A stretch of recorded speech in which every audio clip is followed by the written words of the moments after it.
Joining us now is Allison Kasic with the Independent Women's Voice. Allison, now it's the Republicans' turn to make history tonight. How does the anticipation of her speech compare to Obama's speech last week? Well, sure. I mean, there's certainly a lot of excitement, and really all the momentum, is in their camp right now. And really, that's, first and foremost, what she has to do tonight is keep that momentum going, get the base excited, and start to reach out to those moderate and independent voters. What do you think, though, that she needs to say tonight to convince her critics she's ready to be vice president?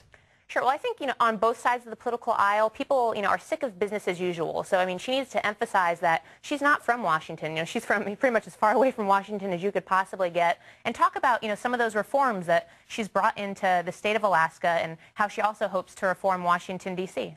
In just a few days, her name has been out there as McCain's running mate. She certainly had an impact. What impact do you think she has had on the Republican Party? I mean, this has just completely, changed the dynamics of this race. I mean, last week, the Democrats had all the momentum. A lot of people, especially in the conservative base, were sort of, hanging their heads low. And now we've just seen this, this spark of energy on the Republican side. So if she can keep that going, I mean, this could be a very close race in November, a lot closer than people think it is, I think, right now. Yeah, I like what Fred Thompson said about her, a breath of fresh air. I think he hit it on the money there. Well, what about evangelicals? Republicans like her, but do evangelicals like her? I think so. I mean, I think that from the polling I've seen, she's been doing very well amongst evangelical voters, and I think that's a key constituency that she can really help John McCain out with within the Republican base.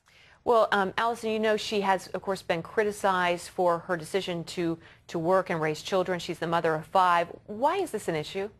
I mean, that's a good question. I mean, I don't see us asking this question of other candidates, but now that a female Republican's running, all of a sudden, kids in politics is becoming a big issue. I think that the voters see through that, and they know that families off limits, and we should focus on the issues rather than these sort of trivial personal matters. Yeah, and speaking of her family, do you think the media swarm over her daughter's pregnancy could have a negative effect? Even though both campaigns have said it's a private family matter.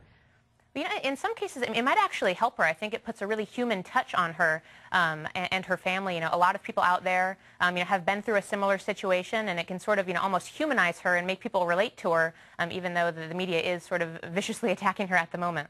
Interesting. All right. I know you'll be watching tonight. Allison Kasic, thanks for your insights.